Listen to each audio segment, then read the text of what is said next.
Well, if you want to really make change to a piece of land or anything, you need to be there almost every day. You're there working it, you're seeing it, you see the things that can happen.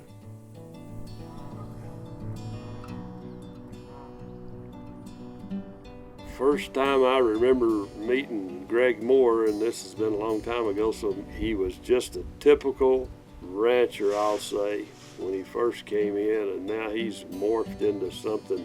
He's much more attuned to what his resources are and how to manage them.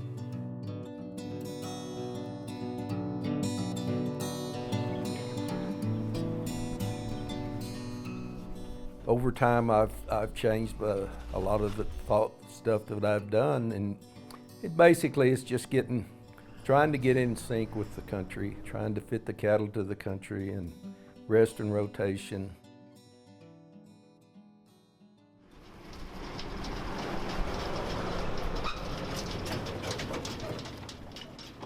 Now, we do use fire a lot, that very few people, if any, in the state, the amount we do. I mean, I think that's 6,000 acre burn last spring. Boy, it's really, really paying off.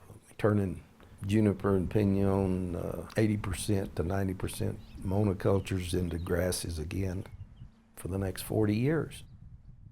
But it didn't happen overnight.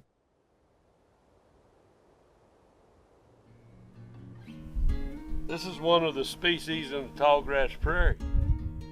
You'd be hard pressed to find that species in this position on very many ranches. That's pretty impressive to see that. And if you don't have rest and recovery time in your grazing, it won't be there.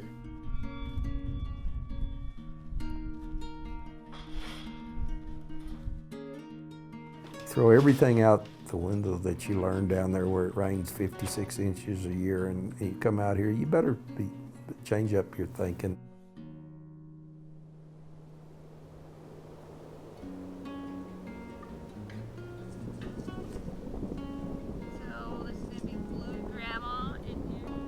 Eventually, this is our long-term deal, is to be involved with the ranches, and we want our kids to be involved.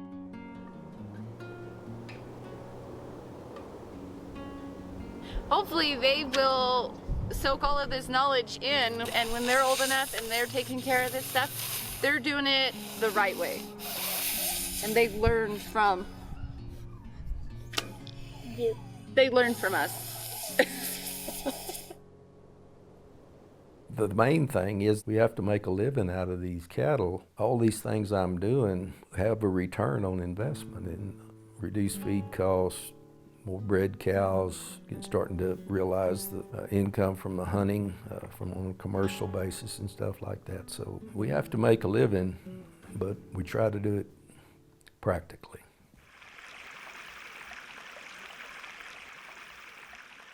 Here's the priorities, the way I look at it. So water would be number one, your soil would be number two, the dirt, the ability to absorb that water.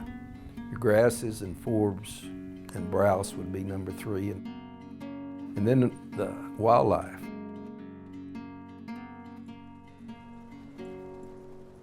If you've got a good home for wildlife, you'll have a great home for a cow.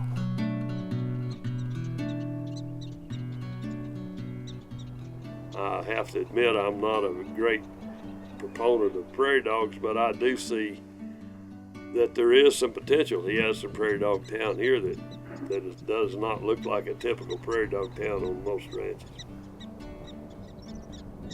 The rub on it is the loss of production, but I'm saying it's not there. I don't believe it. It may be the lack of rotational system that causes the cattle to stay on there continuously, because they do stay on the prairie dog town because it's lush and it's nutritious. And when it rains, that's where the cattle are. They're just camped on that.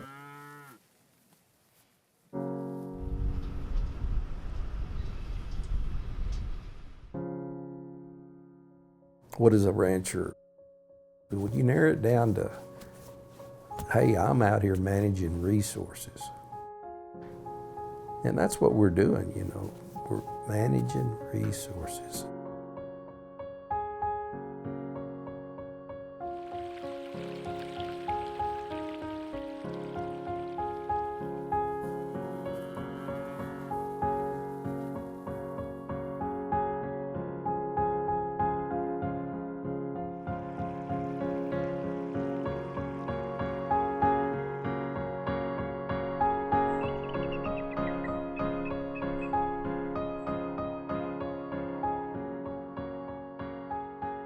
I didn't invent anything, I'm just doing it practically.